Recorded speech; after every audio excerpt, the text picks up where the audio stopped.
Hey, we're live. We're live. Hi, guys. Hey. As long as we're doing this in fashion as normal, we're good. Right. Starting out just like normal. What is normal? Just like we're doing now. There's no such thing as normal. Our normals. Our normals, right. Yes. That's all that matters. That's so true. So, how was everyone's day? I'll go first.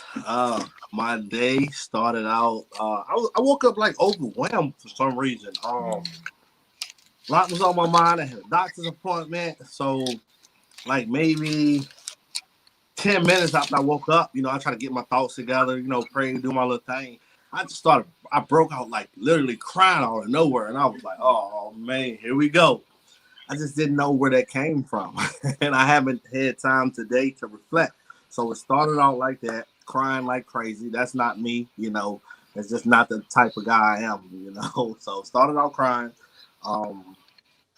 Went to the doctor, shot the video at the doctor's office. Got a lot of great feedback from my LinkedIn family, so that kind of picked me up. My aunt had called me saying my mother's not picking up the phone. So like this was like literally 30 minutes ago. So I'm rushing over there to go check on her because I'm the only one got the key. So I'm like, she's not answering for me either.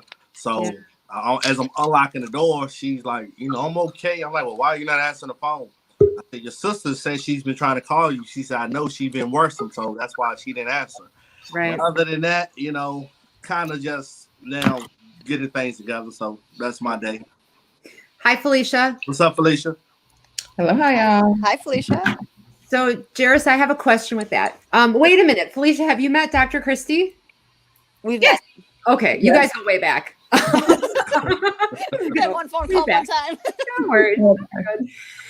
Jaris, do you know what triggered you? Like, was there something you could pinpoint it to, or do you kind of look at that?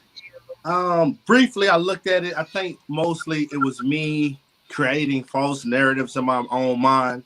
What's up, Kenny? Of what I have going on in my personal life, and what I got going on in my business. And I think I just kind of created these false thoughts of the way things should be or could be going or weren't going. And in reality, everything's okay. It's not the best, but it was not a need for me to do that.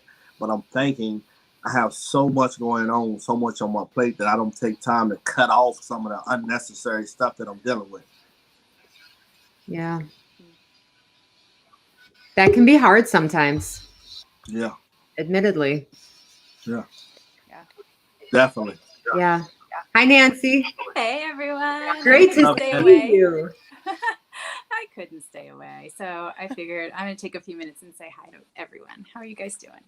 Doing great. We're doing good. Oh, how are you? I'm doing really well. Really, really well. Thank you. Yeah, you and Raquel are kicking it out there. Yes, we got some good friend time. More to come. My heart is exploding. It's just amazing. It's just, yeah. So, I didn't mean to interrupt. Go ahead. I want to join your conversation, not start my own. We were talking, Jaris was telling us about his day and kind of the emotional roller coaster we can get on. For sure. Yeah. I've been there. Yeah. I tend to find, Jaris, to that point, there are days that I just wake up emotionally depleted. Like I slept a full night and I got nothing in me.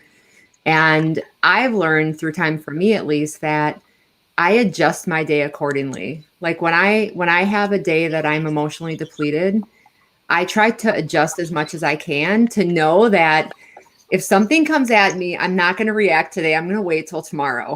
Or I'm just going to be kind to myself and just have different self-care practices to remind myself I'm emotionally depleted. I may not respond in the way I normally would. I'm going to be kind to myself. Anything I can adjust and put to tomorrow would take more energetic space, I'm going to adjust scheduling wise too, if I can. And it's really served me well throughout the years. Yeah, I kind of made a few adjustments. I really took the day off. I called everybody and said, look, I'm not doing nothing today at all. So that's a good thing about being an entrepreneur. You can do that when necessary. So I did that, and, here we are. Yay. Who's next? How's everyone else's day? Am I an asshole if I say it was fantastic? No. I was going to say the same thing, Nancy. It's like, I don't want to be the only person that had a good day.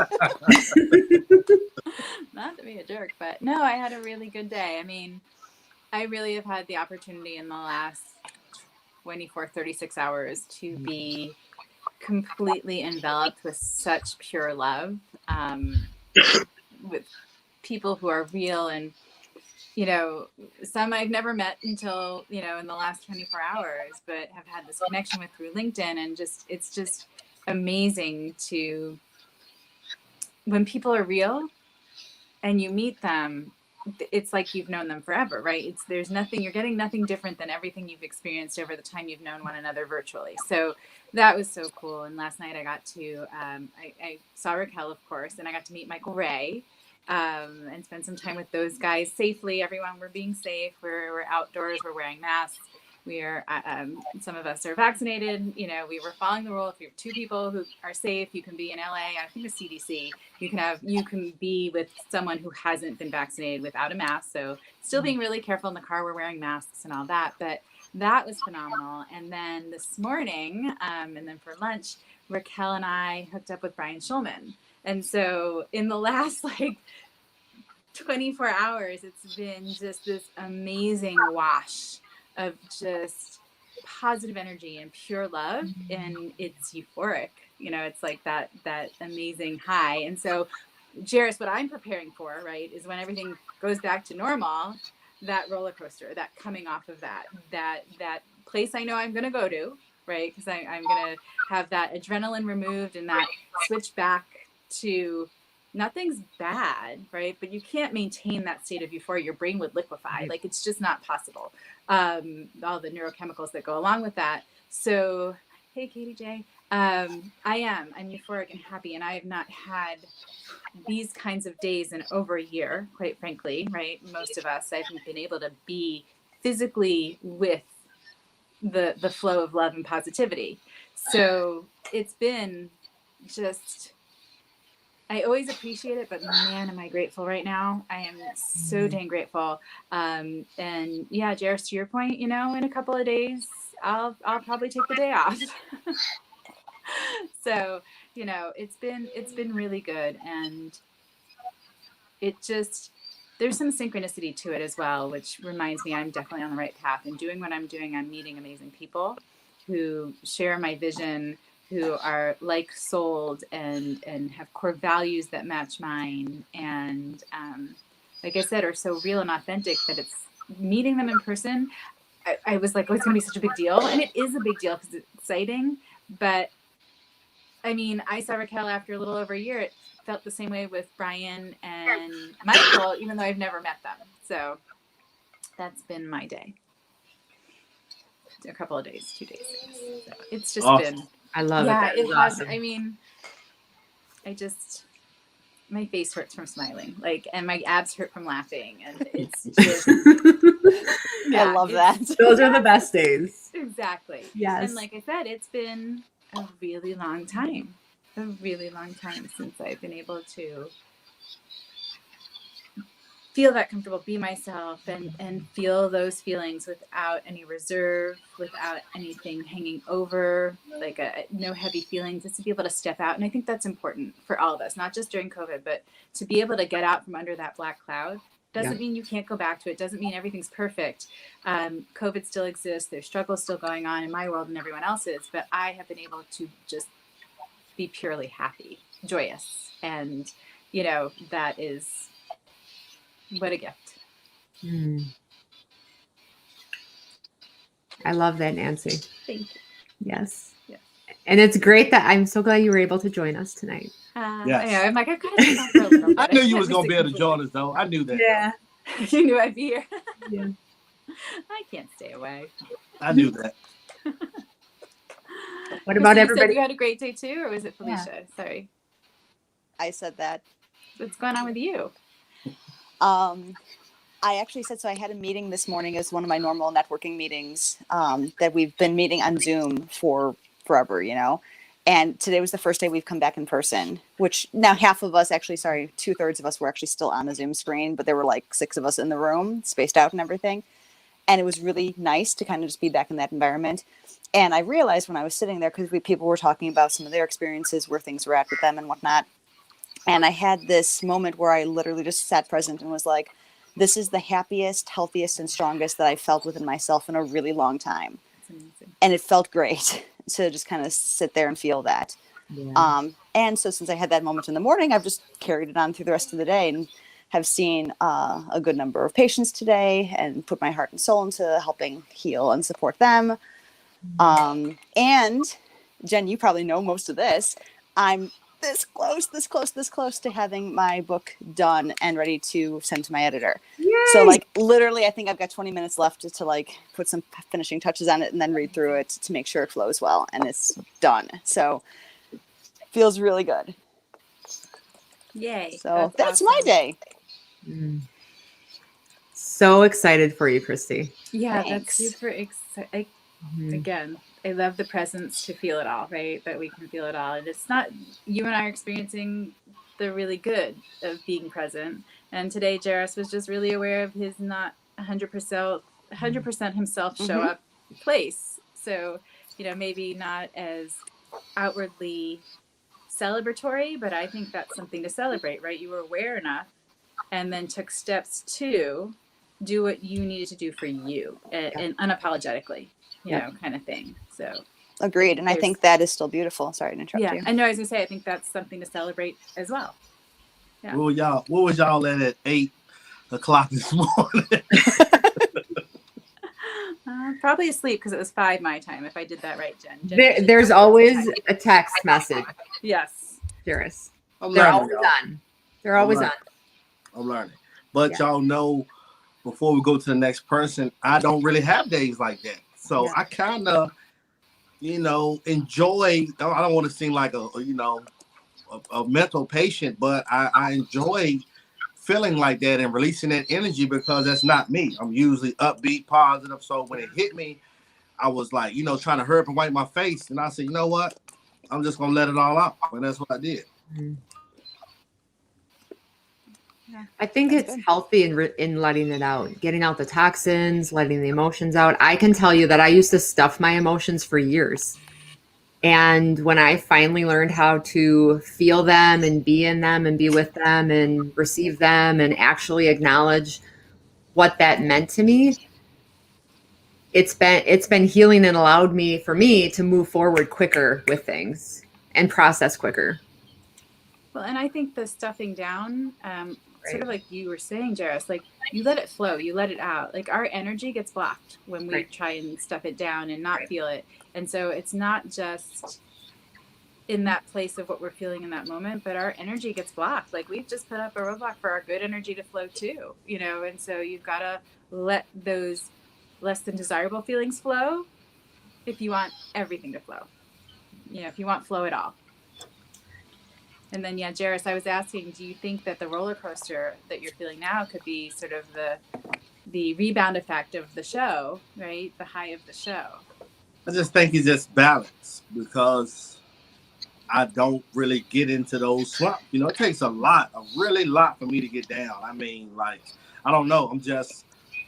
I just always been like that. I'm always just this person. This is who I am. So in order for me to have, whatever, I guess it just was time for that to come. It also was an eye opener for me to be able to reflect on the negative and the parts of my life that aren't, so peachy and so creamy as I would like to think they are. So what happened last night? It wasn't too much to happen last night. I just think I got a lot going on, y'all. I mean, a lot. I know we all do, but I have a whole lot. And today was, an eye opener for me, with my kids, my mom, my family, my business. It's just like all of the pressure is on me for my entire family to perform, to provide, to be this, to be that. Some of it's in my brain. Some of it I create. But for the most part, I am the person that everybody pulls to. And I'm learning how to detached. I created that. I spoil a lot of people. So they are used to me being the person that I am. So when I can't be that person, they don't know that I've got something going on, that I'm, irritated. So if I snap on my brother for, not doing something right on the job, he doesn't know that, I have these other issues going on. So that's something I'm trying to work on, untangling the way I have spoiled all of these people. How come they don't know what's going on with you if these are like your closest people to you? Why is it that they don't know you? I think they know, and this is a conversation Michael and I have a lot. I think they know, but I'm so strong, and it's like, okay, he can handle it. I mean, I don't have an answer for that. Just assuming I've always been the strength. I've always been a strong person. And I don't share a lot what's going on. Sometimes I feel like they should know what's going on just by them being around me. But what I'm realizing, and that's why me and Mike, we're getting so close, because he's actually helping me navigate through this and see that humans are naturally selfish, and the people that I'm around, I was telling him this last night, like, they really don't care unless it's something that's bothering them or I get upset. Other than that, they support me in their own way. I do feel like I get way more support from you guys. I do feel like that. And I don't know if that's something that I need to sit down and communicate to them. Like, I don't feel support because I don't do a lot of talking. And I think so important is the curse of being strong and independent. Right? People don't think that you need help. People don't see, the hard, right? We don't put that out there, and we're strong and we handle our shit and we do it by ourselves. And so you're right. People don't assume you need help. They assume you're good unless you ask. And then that's the catch-22, because you got to be able to ask. And the support you get here is different from the support you get from them. And maybe you do, and you'll know if you need to sit down with them and tell them that. But also, I think there's people in my life who support me like you guys do. And then there's people in my life who support me differently. And I need them all. The different types of support have their purpose in my life. Not to say, like, I need a really good balance and I need a lot of people. Not a lot of people, but I need the right people supporting me like this in larger quantities than I need the other kind of support.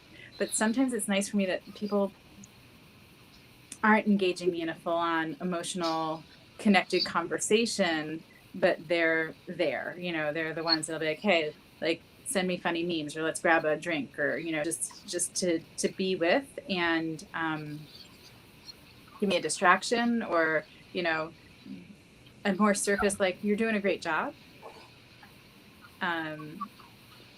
Because sometimes that's what I need. And then I go to the other people, right? And I think that's the piece, is being able to turn to the other people and say, hey, oh, hang on, it's Michael Ray. Be able to say, hey, like, all right, I need some time, right? Pick up the phone and text, I need some time. I'm so sorry, hang on, I'm gonna answer Michael Ray. I'm pulling a Raquel.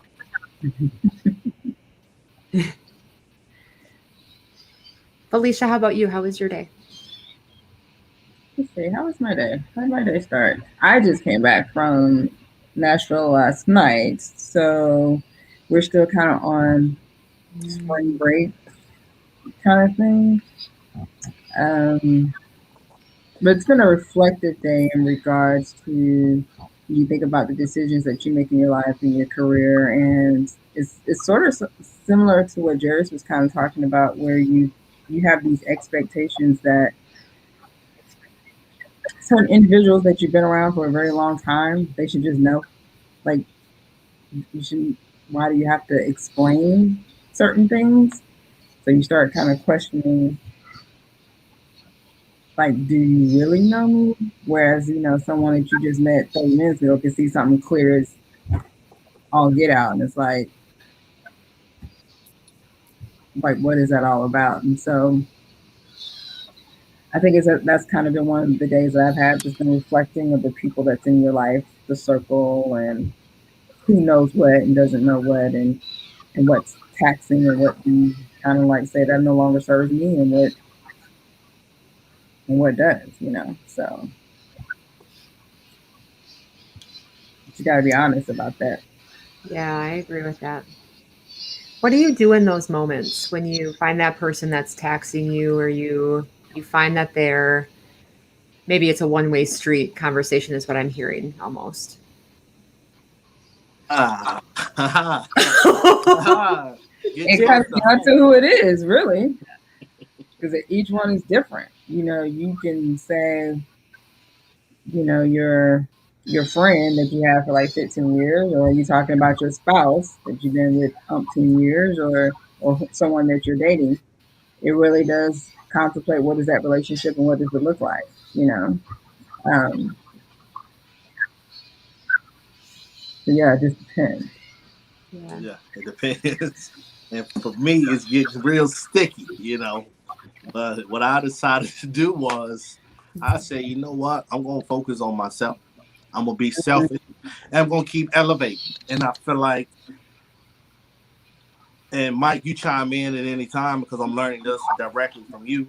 Because I don't want to mess it up.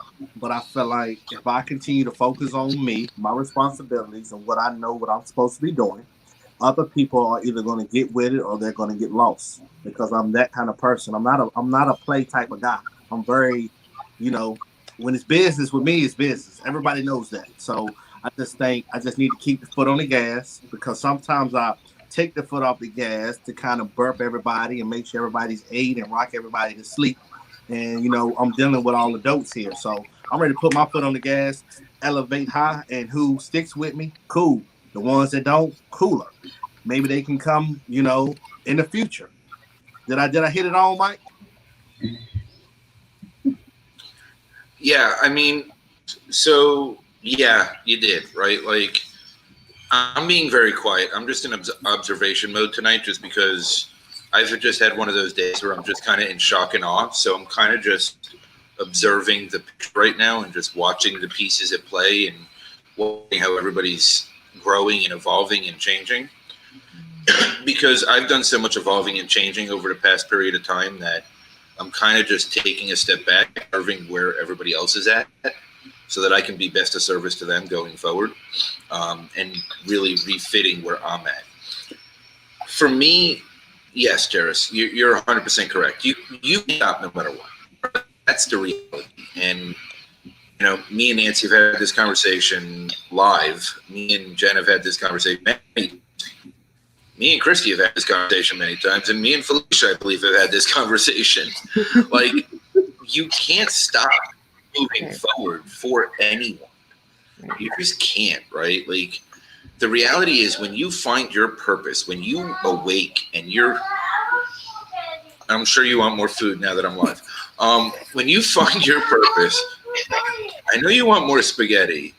When you find your purpose, you can't turn your Sydney. Speaking of purpose, breathe.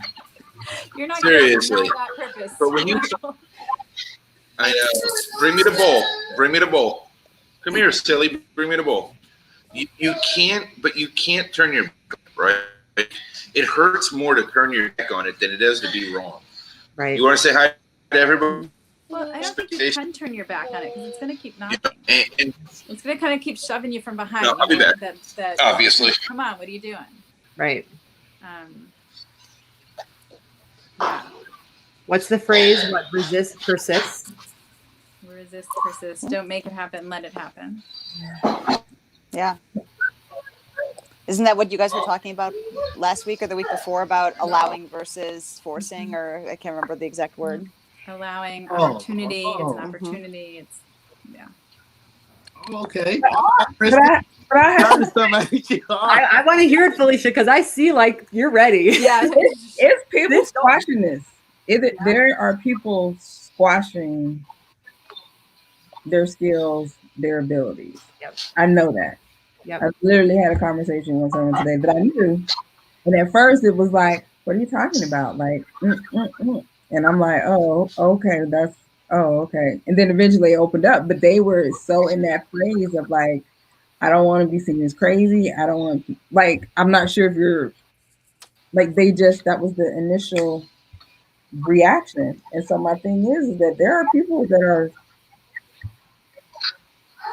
fighting, squashing. They are not. Not everybody wants to see you succeed. Come on, y'all, give it to me real. Not everybody wants to see you succeed, and we've talked about this. When you change in a system and you start to make other people uncomfortable, and they're going to pull you back to where you were to make themselves comfortable because they don't like the change. It's uncomfortable to them. Their role, their little, cushy little corner of the world is being disrupted. There's going to be people who are envious. There's going to be people who are jealous. So how do you? All right, now y'all saying that, right? It got me thinking, like, all right, spotting two people instantly popped in my brain. Boom. Now, how do I start to navigate their personal interests? Or do I navigate? But I was going to say, you navigate their personal interests by keeping your focus on yours. Right. Yeah. You don't have to change you at all. Just let them walk away. They will either adjust to the changes. Oh, you're fine. They will either adjust to the changes, try again to push harder, or bow out of the game, or get on the train and see what the opportunity is. Mm-hmm. Well, and that's what I was going to say, Jaris, is they may just need the tools. When they show you the sign that they're ready and they want a tool, maybe give them a nugget of what they can start doing. If they show you that, hey, I'm ready, I'm ready to start growing too. Ask y'all this. Am I wrong for feeling like, I don't know why, I just feel like the path that I'm on. I'm going to answer you no, because you said, is it wrong that I'm feeling like? So no, keep going. I feel like the people that are around me, they've shown me their loyalty, so I'm not going to question that. But I feel strangely that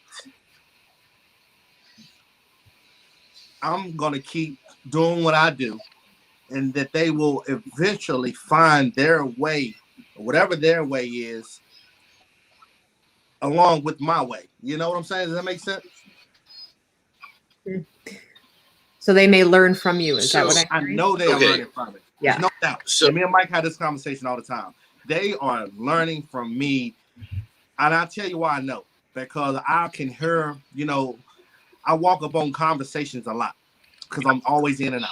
And I can hear them repeating the stuff that I've learned from you all. They're repeating what I'm saying word for word. Like, no, we shouldn't do this. Cap saying don't do that because that's going to block your blessings or, whatever the case. And I'm like, not only are they saying it, they are literally living that. I can see them making changes. But I think what my concern is, I pick up on it so quick and so fast. You tell me once or twice, I got you, I'm gone. But I cannot confuse my progress of being able to catch on and be fast with their progress because they are catching on. It's just not at the speed that I'm doing it. Right. What I was going to say to that, Jaris, is this. If I can say. Go ahead, Mike. No. Go ahead. I have Wi-Fi issues, so go ahead. You what? But now I forgot what I was saying. I think so of course we all have an effect on anybody that we are in contact with, energetically and physically and everything. And so of course everyone's going to be learning from you and observing from you, and how they take that into their own life and use it is going to be different depending on what point in their journey they're at and what they want to do with that information. And I know it's something that I've worked on and dealt with a lot is, I don't want to say judging because I really work very hard not to judge, but especially the people that I'm close to, sometimes it feels that way where it's like they're not growing in the same direction or at the same speed, and they don't have to, it's not my position to necessarily assume that they're going to be in the same place or even a similar place or a similar path at the same place than I am at. And that's a journey, and it's sometimes hard to take. Yeah. I think there's a place of, again, balance where you don't have to impede the rate of your growth, but you can still be helping people around you who aren't like rocketing the way you are. Right. You're going to ask me how. I don't have the answer to that. I'm going to say it right now. When you ask me that question, I'm turning it right back on you. Do you see what those people bring into your life? Yeah, yes. And y'all excuse me, I got some new neighbors, they arguing, but I see because I'm actually able to see my growth. I'm actually able to see the work that I'm doing through them, you know. Let's just say my brother, I use him for example all the time. The other day, I forget whatever was going on. So I was kind of anxious, really anxious. He stopped me along with my cousin and was like, no, I'm going to give it to you the same way you give it to us. You can't look at it like this, bro. You have to look at it like this because you got your emotions in it. Take your emotions out of it. And I'm looking at him like, good job, you know? So I see it. And that lets me know the path that I'm on. They give me confirmation. Let me say that. They give me confirmation every single day. When I be wanting to snap out or whatever the case may be, I see an example from them, and I say, okay, Jaris, you are on your path. And I get strength and encouragement from watching them.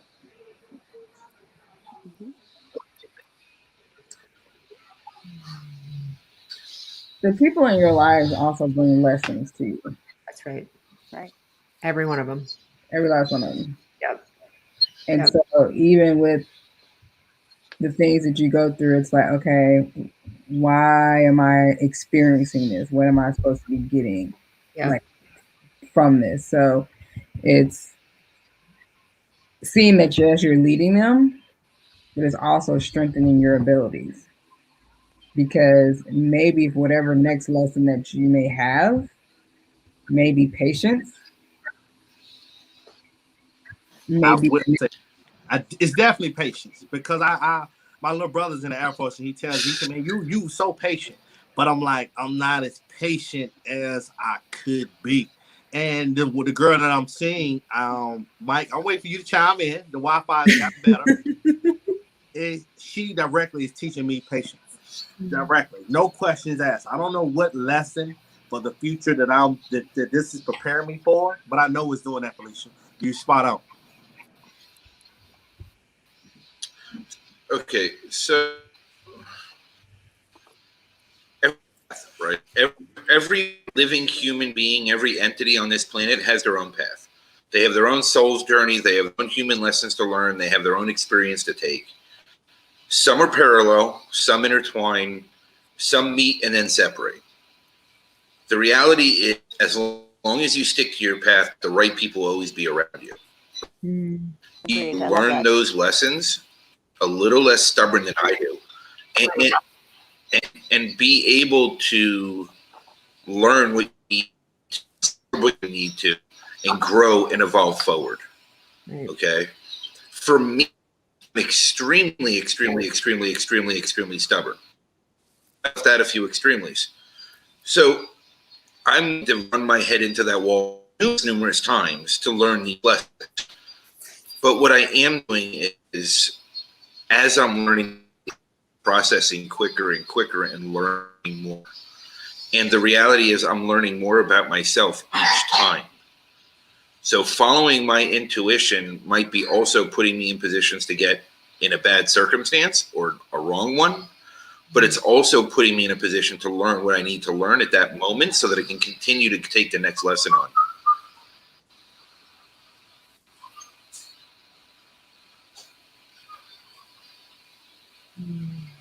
I just wouldn't say the wrong. How much of a delay do I have?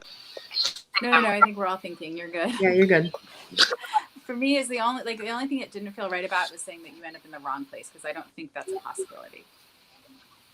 Because we're always learning, right? It's course correction. We're always learning. We're given an opportunity, whether it is to relearn a lesson, be reminded of a lesson, use our new skills and reinforce that we can and we're capable and we're able. Or, there's, like we all say, there's something to learn from everything. So I don't believe personally that there's ending up in the wrong place. Right, because it's all lessons. It's all happening the way it's meant to happen. Right. It's supposed to happen. Yeah, agreed. But I'm sort of like, Are we allowed to off the curse? ground right now? So, you know. I love that shit don't always feel good. Oh yeah. Hey, Sid. Felicia, what did you say? I missed it. I asked, I don't curse very often, but I was like, are we allowed to curse? But I said that shit don't always feel good though. No. Yeah, true. Oh my gosh. True. No. When I told my ex-husband, right, that I no longer wanted to be married, the lie that we are told is that, oh, the right decision is going to feel good. You'll know it in your gut, and it's like path of least resistance. No. Some of the best decisions in life are going to pull your guts out. Wow. They're going to pull your guts out. Yeah. Yep. Yep. They are the right decision, but it doesn't necessarily feel good to make that decision and live through it until you get further from it. Right. And I think That's a really that good scares a lot perspective. of us from doing things, right? It doesn't feel good. It doesn't feel comfortable. It's hard. It should be easy if it's right. No, I call bullshit. And opposite, being comfortable. And the opposite, what's not good for us, or was it quote isn't the right, not necessarily we want to use the right decision, but like sometimes that's easy and feels good because it's comfortable.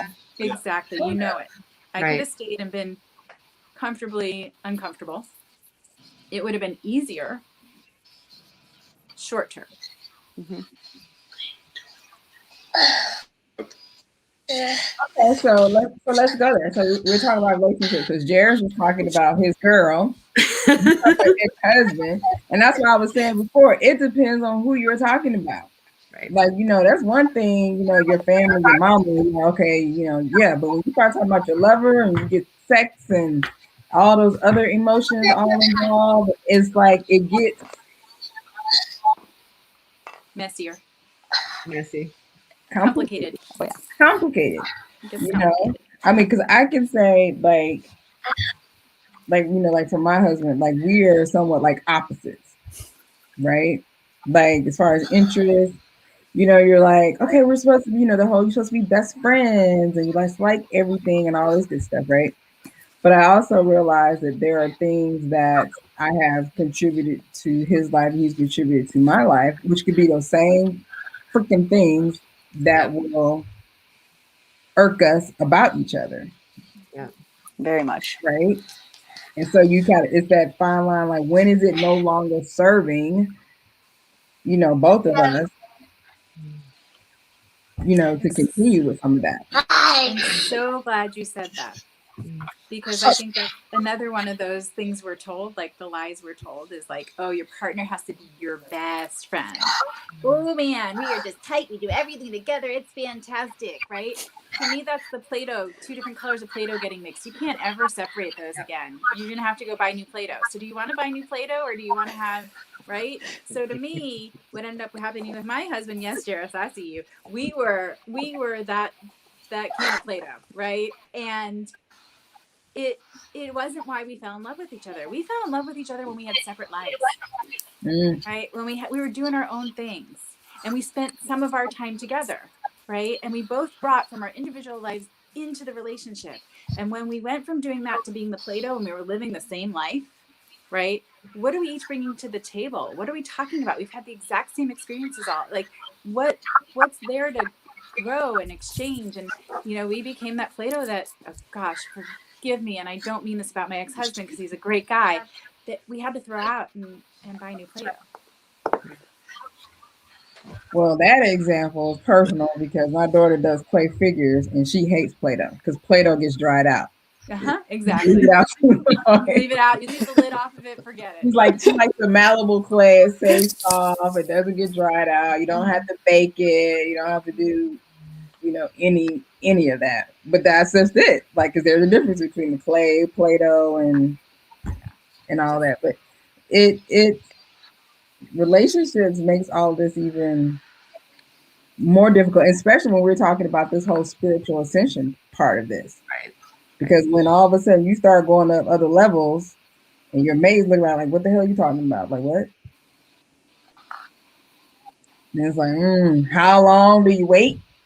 Right? How long do you say, okay, are we supposed to be on this continued path together with us versus You I know? will say that my experience was I knew that I wasn't getting right what I needed to be my best self. And I knew I was keeping him from being his best self. And I can take what's come later one of two ways. I can take it and be bitter that he's super successful. I think he just got himself a Porsche. He's been traveling everywhere, skiing everywhere, working a ton. And I can be bitter. Or I can do what I do, which is remind myself, I wasn't happy with him. And none of that would have happened if we were together.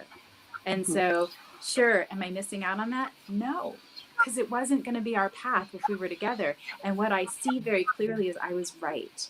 Our relationship was holding him back, was limiting him. And so it reaffirms to me that the decision I made was the best decision for us. It allowed both of us to grow in ways we never would have if we remained together. But real talk, Nancy, though. Yeah.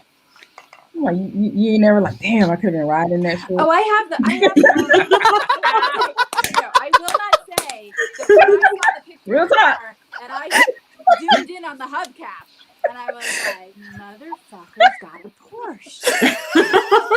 Right? I had that moment, and not only did I do that, I went, motherfucker bought a Porsche with my fucking money.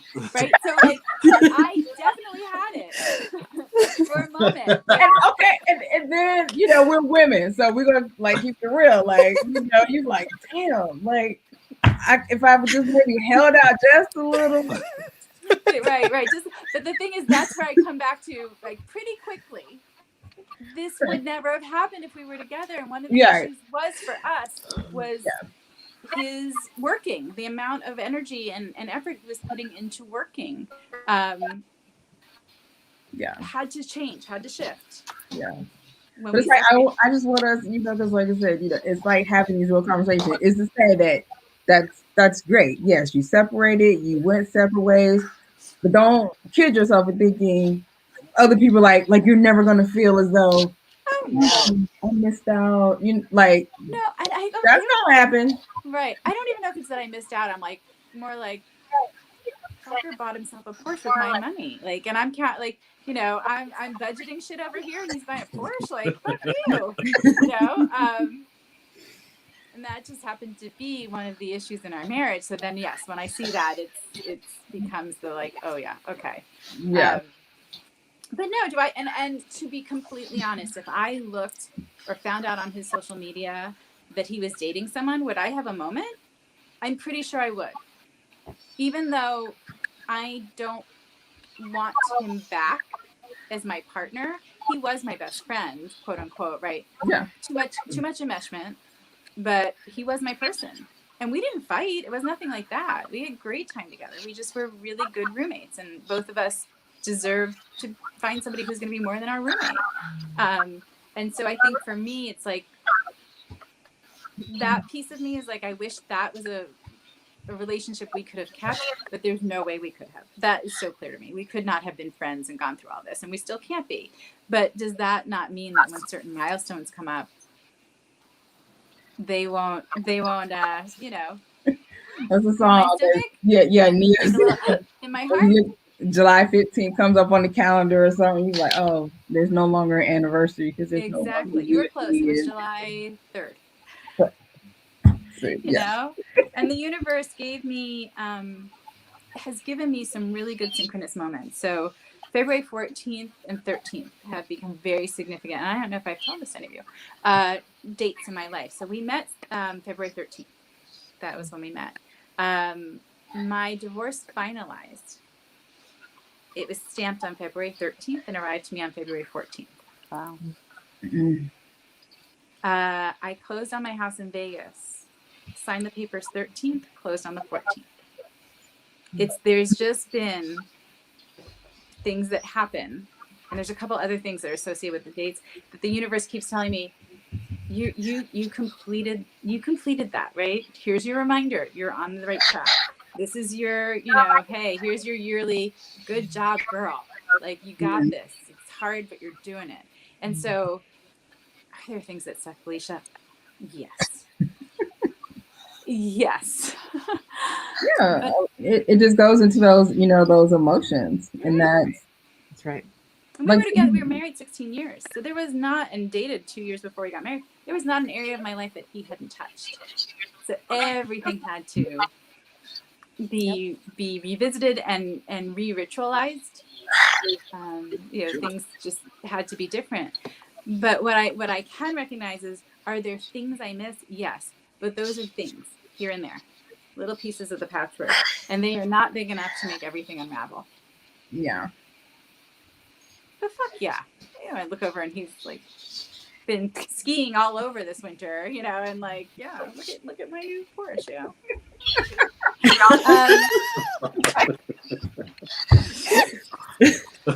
Yeah. Well, that's so good. thank you. Yes, thank you for reality checking me, and please let me be real with everyone. Just throw me. That's what I'm here for, right? That was great. That was great. It seems like the people who like the purpose of us being here is to keep it real, right? The purpose is for us to keep it real. And, That's right. it's important that we do. Does my mind quickly go to the other? Yes. And especially now, right? It's years later and I can go there really quickly. Does it mean the thought doesn't happen? Absolutely not. Do I let it take hold? Absolutely not. Yeah. Thank you.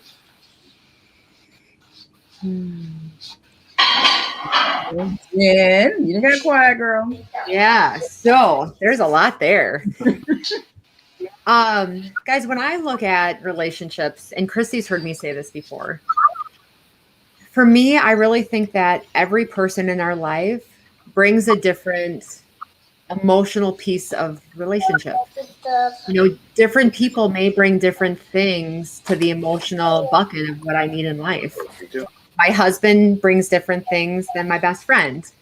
My best friend brings different things than my clients, and each one fills a different piece of the knowledge and the emotions and me as who I am as a person. So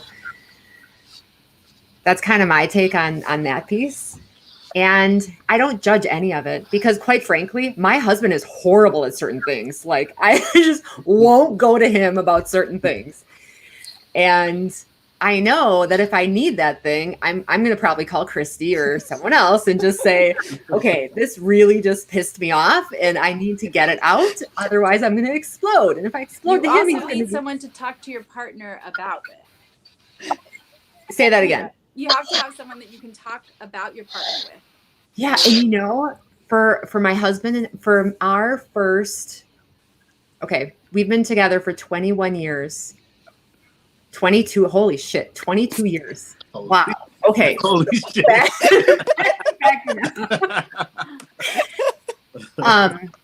And you guys, it wasn't until cancer 8 years, 6 years ago when I hit my lowest of the low, that I ever said a word and vented to anyone about my husband.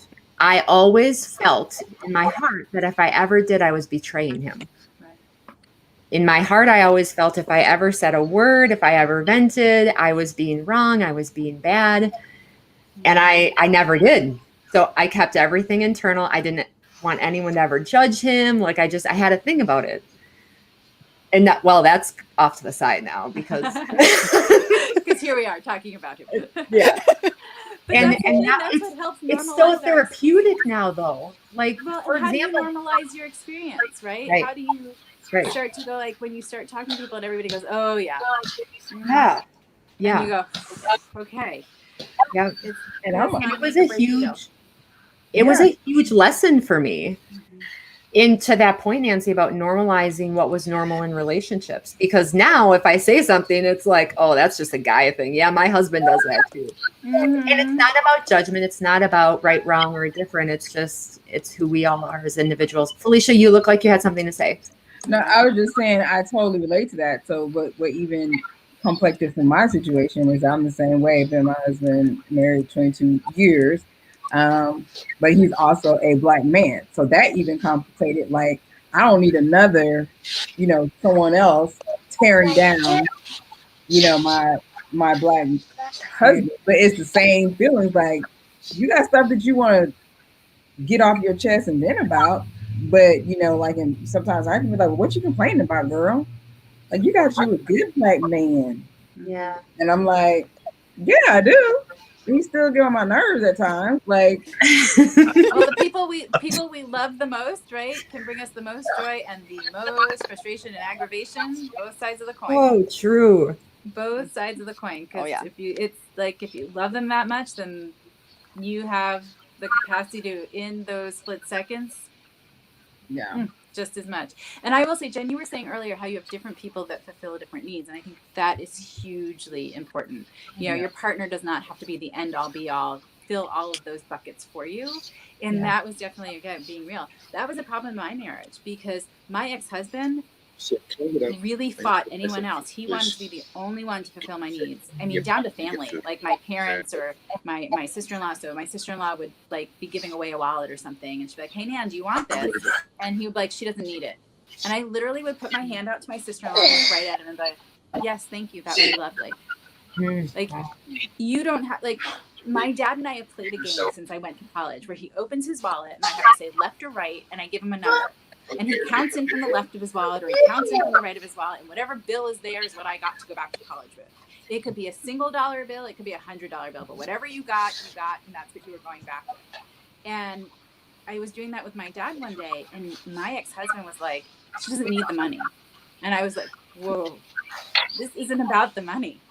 This is about our ritual. This is about something we do. And I've done since I'm 18 years old. He really could not.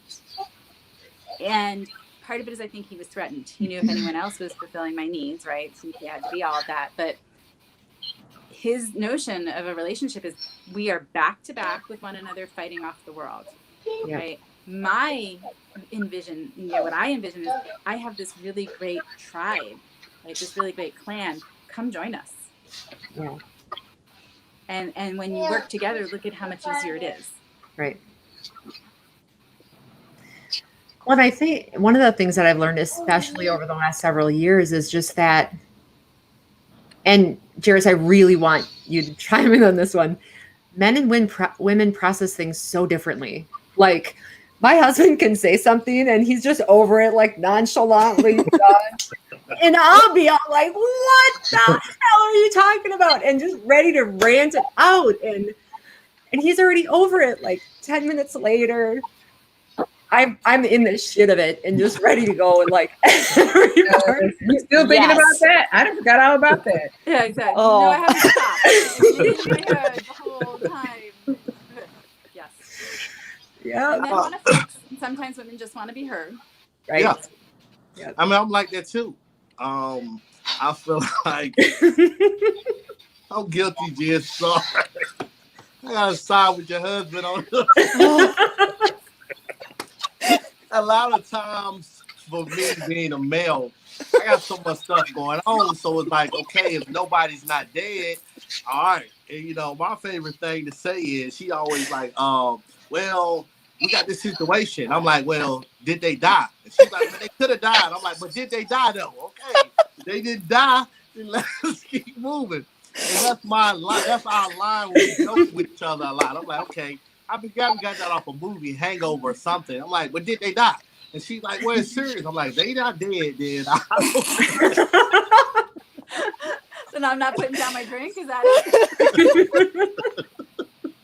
But it's great because it's true, right? That's, we do process differently. We're all here laughing because we've been on both sides of it.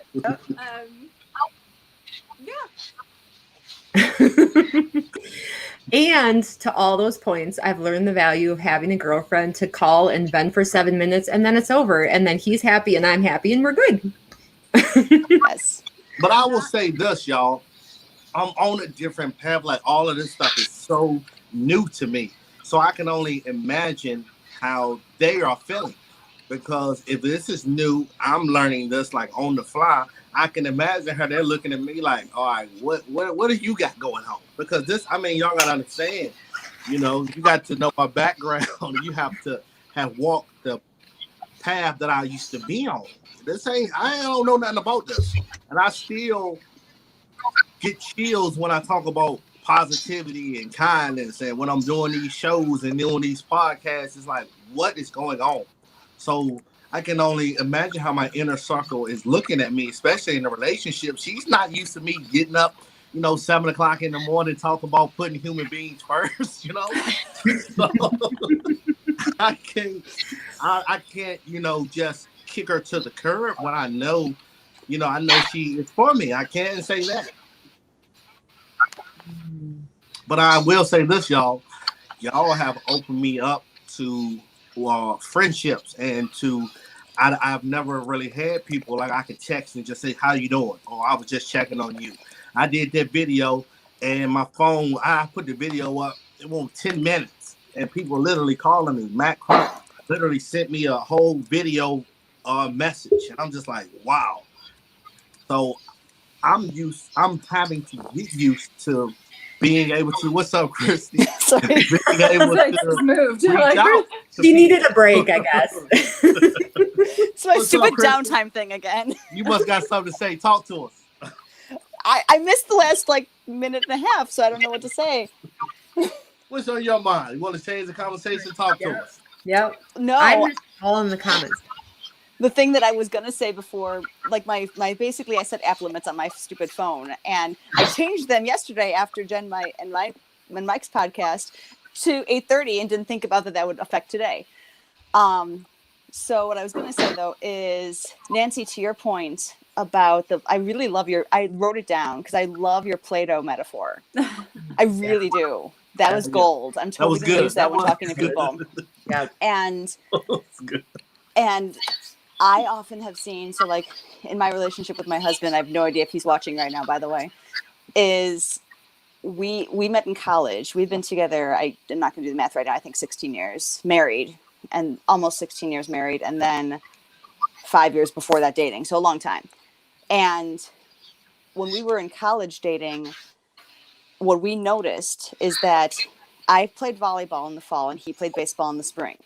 And the middle section of that time where we had nothing else going on and we were just all together all the time, we fought nonstop and we hated each other and it was miserable. And that didn't mean that we didn't have good quality relationship or a good time together. It just meant we need a break. Like, we all do need other your things. own people, individuals. Right.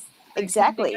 And that idea that one person has to be everything to you, I don't think it can work for some people and fantastic for them. I just know for us, it was not healthy.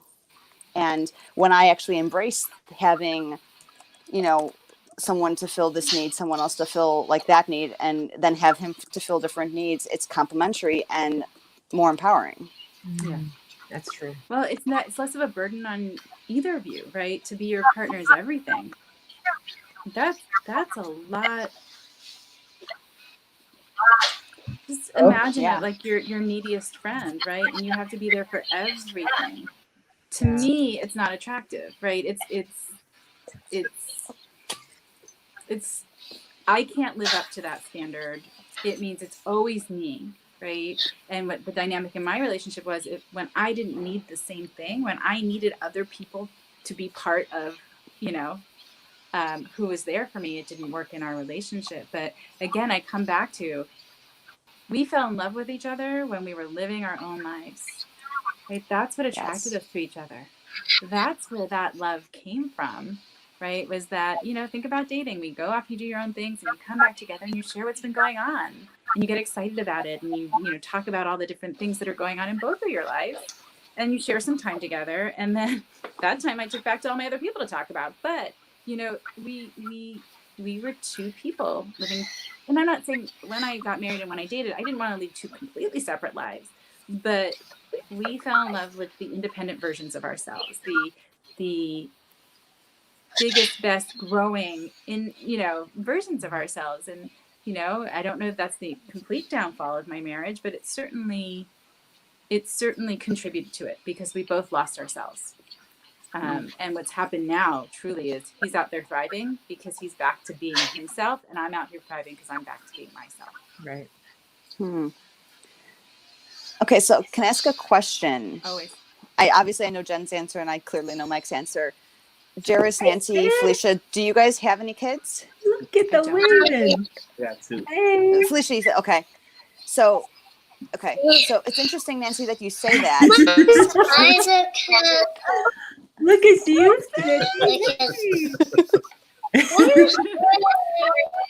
Somebody screenshot this for Mike. Yeah.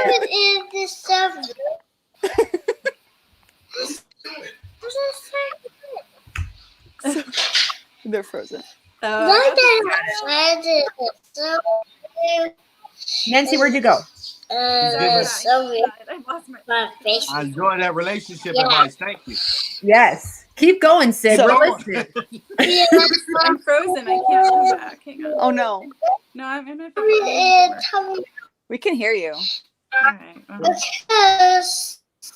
What'd you say? Men are always right? What happened? yeah.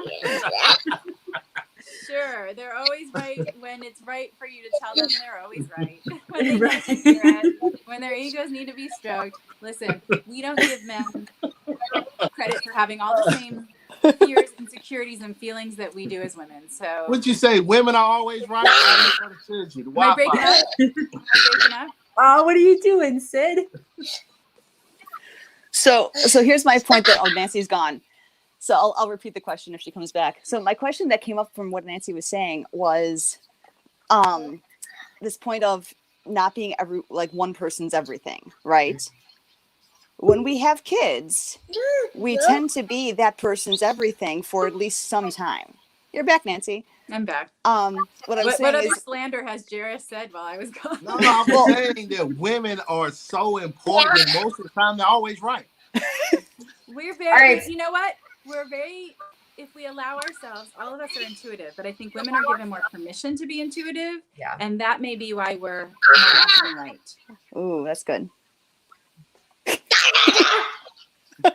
Sid agrees, Nancy. Firm agreement. That was a firm agreement. So Nancy, the question that I was posing was in the not being everything to one person thing. When we have kids, I know, and this is part of the book that I'm writing, and this is like one of the main biggest chapters is how not to lose yourself when raising a small little human that you created, as adorable as they are. Like how to still maintain your identity and your humanness through that process without losing yourself and assuming that you have to be everything to that one person. And it's something that I've personally worked a lot on, and that's why I'm writing the book about it, so more people recognize that that's a lot of pressure to live under. Oh yeah, and I see it with my friends. Is like, you know, there's the first transition from your partner but not being your everything, and you're that partner becoming second priority in a way, right? Naturally, it doesn't have to be that way. It doesn't necessarily need to be that way, but you have a dependent human that can't do things for themselves, and you have a partner that's grown and can help themselves. So in lots of ways, I see that happen with my friends. And so one or both people are starting to feel neglected, or, you know, whatever that feeling that comes up because they went from, you know, centered aside a lot of times if we're not mindful about what's going on. And, you know, what does the role become? It becomes, I'm a mother, I'm a wife, I'm a chiropractor, and I am, where do you leave time for that? Like I'm Nancy, I'm Christy, I'm Felicia, I'm Jaris, I'm Jen. Right. Right. And to not make it a hierarchy of priority. Right. Yep. Because there will be different priorities depending on life and what happens. It's going to move around. I mean, Yeah. It's the same thing that I used to say with my brother and his kids. He has 3, you know, Teddy's the oldest and she was the everything, right? And then Henry came around. Teddy was only 3, but she was more self-sufficient in a lot of ways. So she was asked to do things more. She was older. She was asked to wait because Henry couldn't wait. It's sort of the same, right? Same dynamic. And I haven't done it. So it's very cavalier for me to say there shouldn't be a hierarchy, and how do you keep out of that hierarchy? And you know, but I've seen people do it well. I don't know what their trick is, but I've seen people do it well. And I think it's awareness, right? I think a lot of it is awareness and self-value and knowing where that if you're not giving to you, right, and everything else is taken care of, it's a house of cards. Yeah. It's a house of cards. Yep. And I will admit, I was not brave enough. I was too selfish and lazy to have kids. And people are like, oh, no. I'm like, I know myself. I wanted to sit all Sunday on the couch and watch football. You know, you don't. You said all my kids. Yes, and that's important. When I am wrong, I can acknowledge that I was either inaccurate, or I can come back and say, I'm sorry, that was not about you. Right. That was me, or I brought something in. But yeah, I knew that I wanted to sit all Sunday and watch football on the couch. And with children, that wasn't going to be something that I was going to, you know, I would be able to do it, I suppose, but I don't think I'd feel comfortable parenting that way. It wouldn't have been how I wanted to parent. You know, at the time when we would have been thinking about having kids, I was building a huge practice, people working for me, and I was working 7 days a week.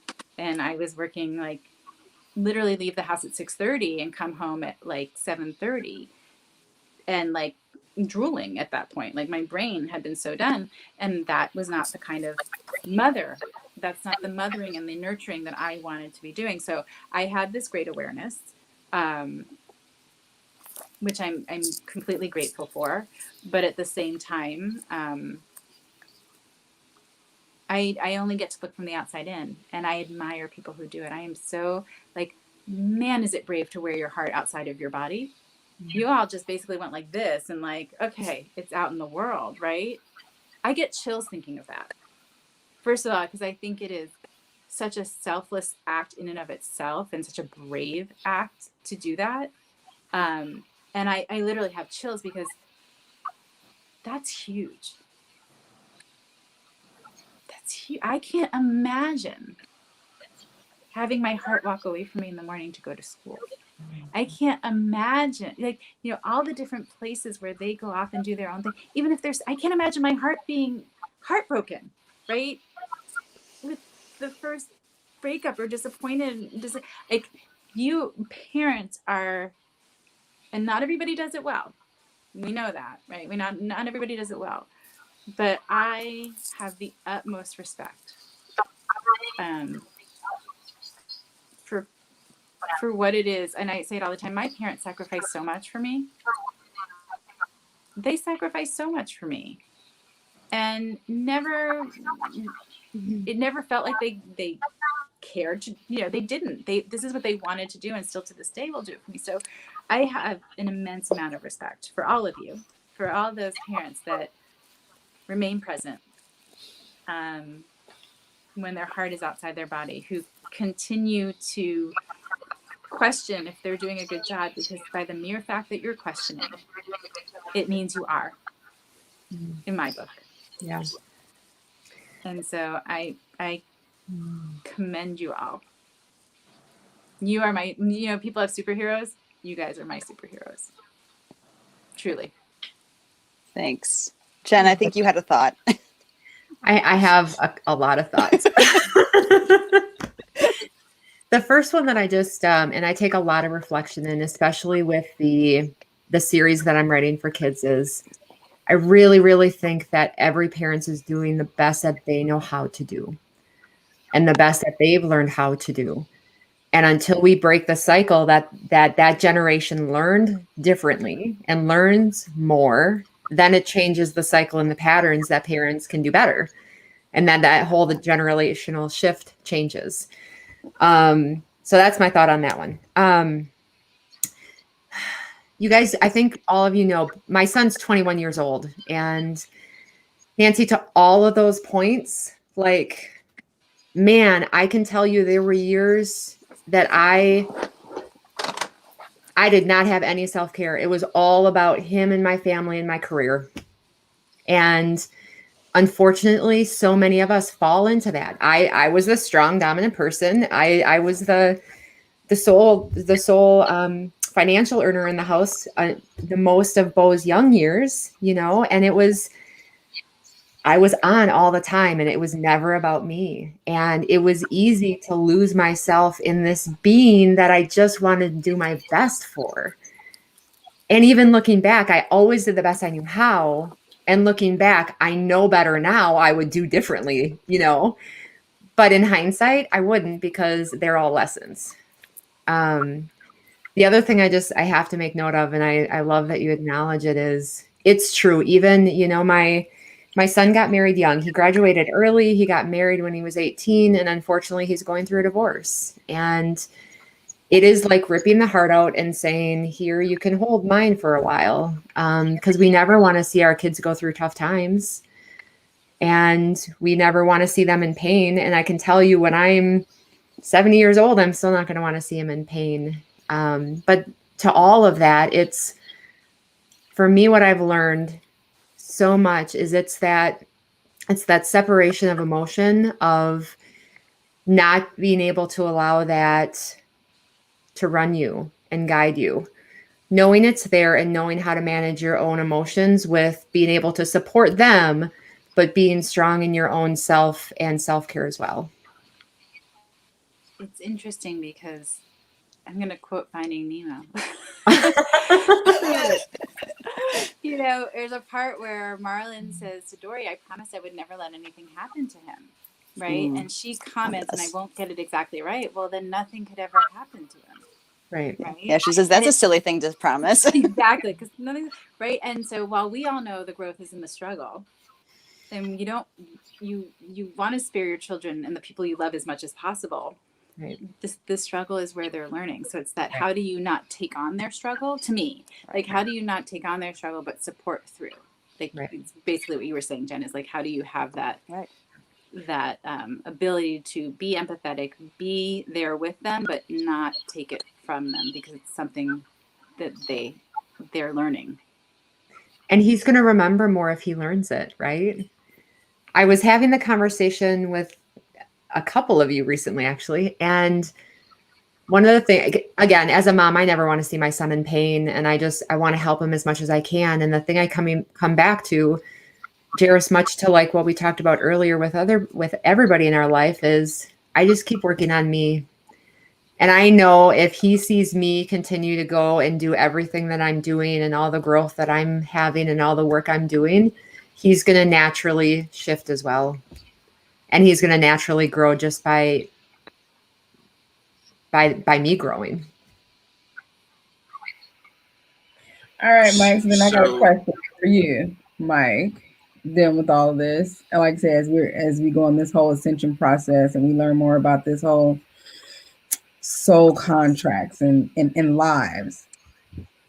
So real talk, as a parent, how does that connect when you're having these little beings? It's like, you say, was this part of my contract that I signed up for to get this particular kid that's having this particular struggle? How do I navigate the whole aligning, like, okay, well, you know what you signed up for when you came to Earth. So this is like, what does that look like? It's a great question. So our souls choose our bodies and choose our lives. Our souls choose our lessons. Souls choose who's in our lives. Our souls choose our children. Our children choose us. So here's where I'm at with all this, right? When I was with their mother for those 8 years of hell and torture and hiding from myself, I hid behind, I was staying for them to protect them, right?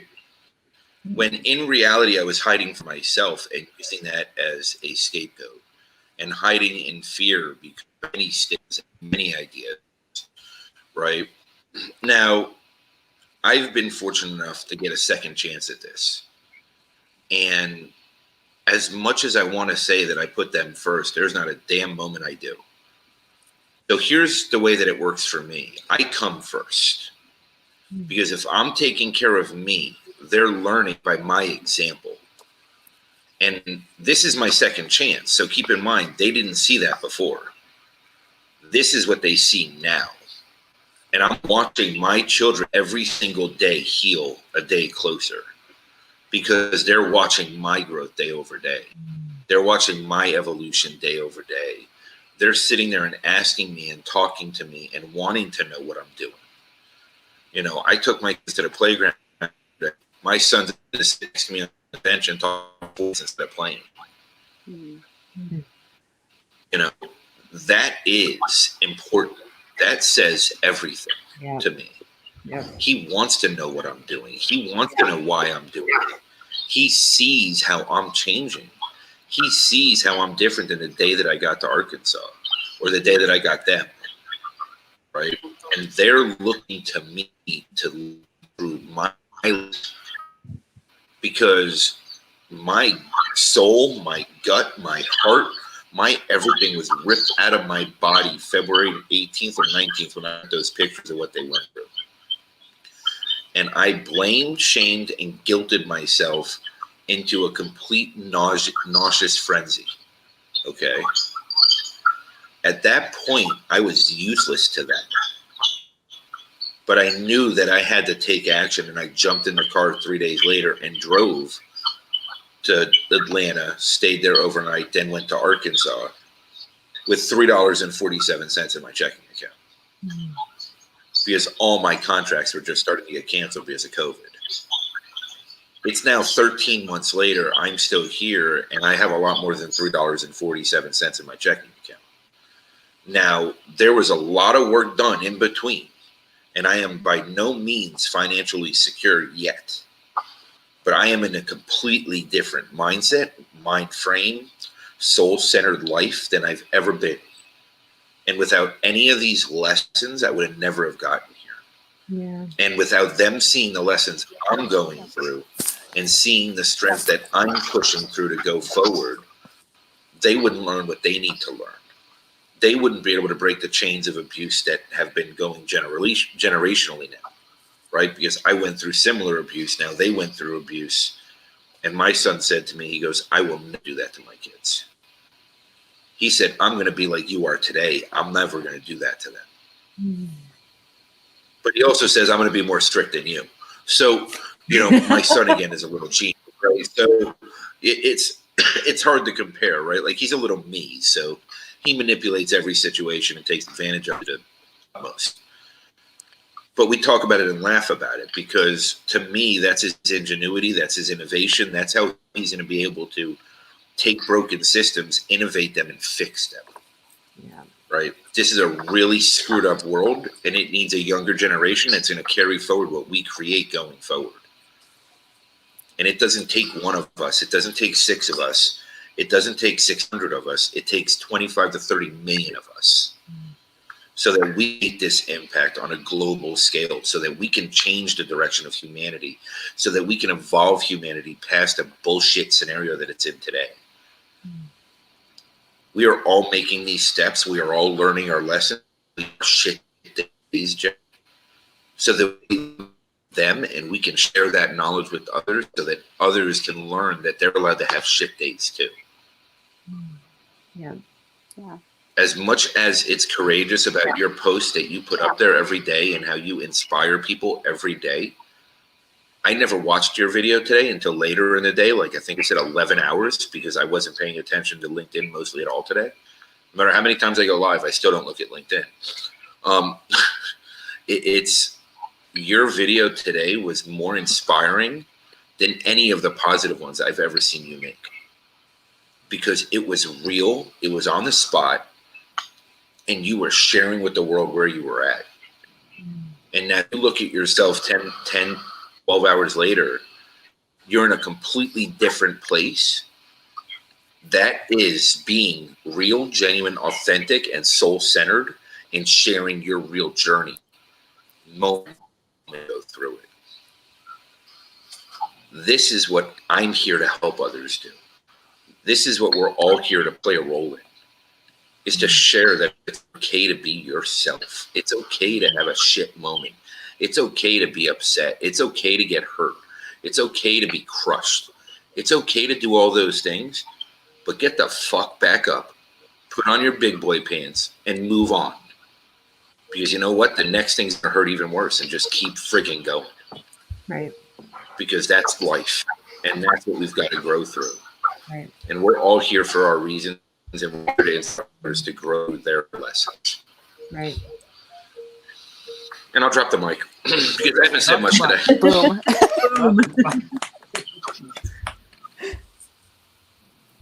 Yeah. That's what I like, y'all. Yeah. This is why I appreciate the space Yeah. that we created. And I look forward to Thursday because, I'm going through my little thing or whatever, but I really appreciate the honesty and the specialness. I can't put a word on it. And Nancy, I want to tell you before we leave, you have this amazing glow that I've never seen since I've met you online. I don't know what's going on. I don't know if you're partying or whatever the case may be, but I'm glad to see, because you told me to keep up with you, and I'm doing that. I see you glowing. So, kind of hold on to whatever that feeling is. And when you come back, that way you can remember that. But Mike, man, that's what we need from you. Professor, thank you.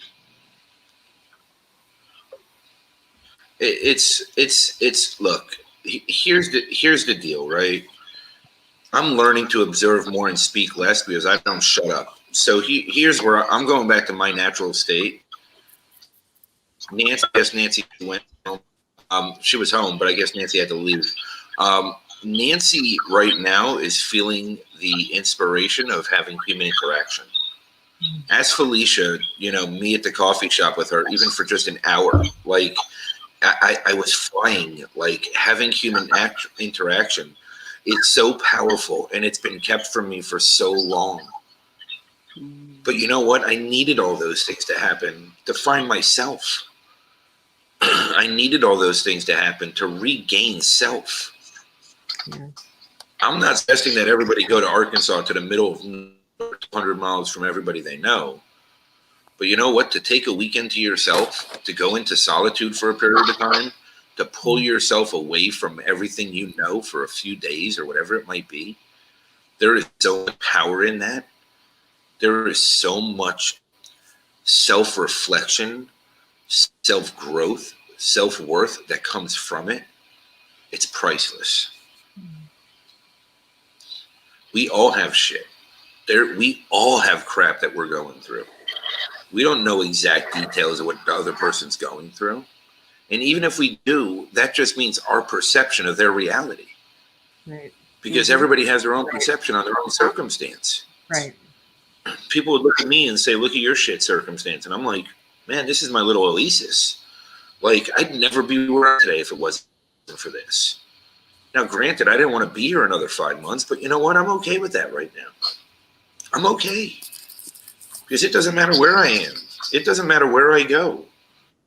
I'm going to just be me. And I'm going to make things happen from no matter where I am. And it's going to fall in place. It's just going to. It's going to take a lot more than a location to keep me from doing it. You can put me on Mars with no oxygen, I'll make it happen. It just would. Because it's going to happen. I'm not backing down. I'm not scared of anything. And you know what? For the first time in my life, I'm not scared of myself. And that's the difference. Yeah.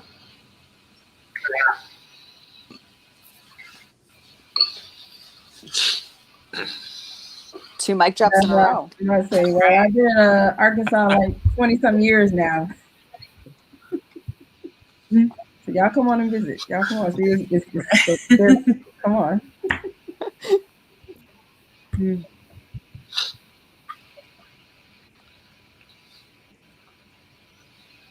What's up, Jen?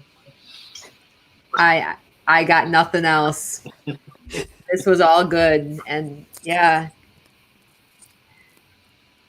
I think Mike said it perfectly, is just the perception piece. And we all, even for me, why we're all here, like even just hearing all of our different perspectives and ideas and reflections on life just helps us all grow even here. So yeah, I'm just grateful for the space and another great Thursday of conversation.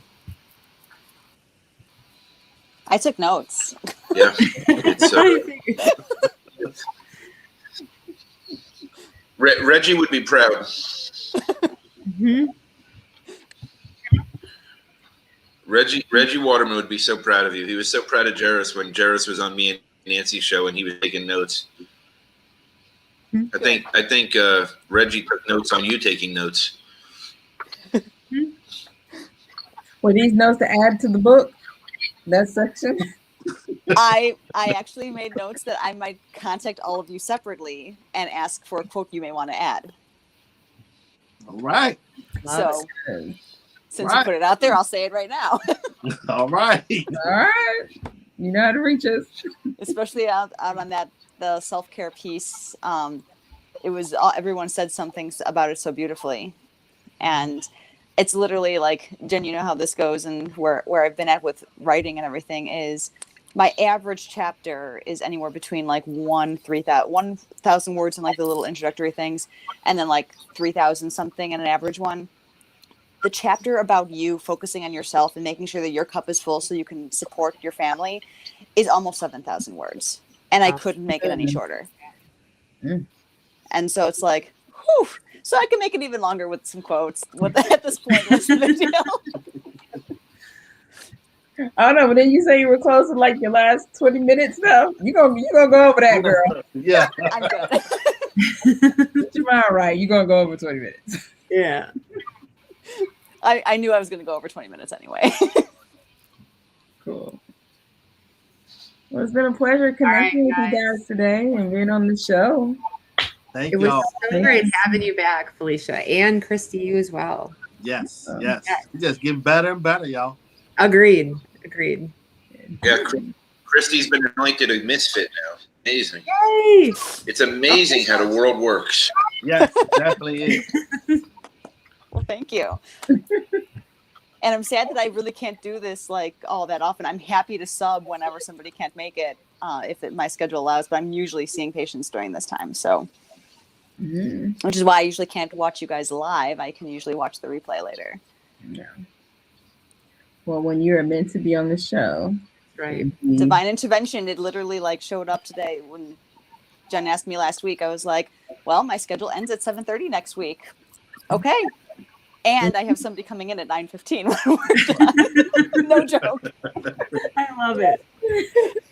Well, we're glad you could be here tonight, Christy. Thank you guys for inviting me. This was awesome. Of course. And to Nancy's point, when she said that her face hurt from smiling, my face literally hurts from this hour and a half. It was awesome. Yeah, we rolling, y'all, and I appreciate y'all. Y'all helping me out so much, y'all don't even know. So I want to thank everybody in advance. I'll second that, Jaris. All right, guys. Yes, and thank you to everyone that has engaged with us in the comment sections. We love reading those and interacting with that as well. So continue to come on and contribute with that as well. So thank you for being with us here tonight as well. Yes, agreed, and grateful for everybody that's been here. This was amazing. I appreciate you all. Agreed. Thanks, everybody. Right. All right, Colin, have a good night.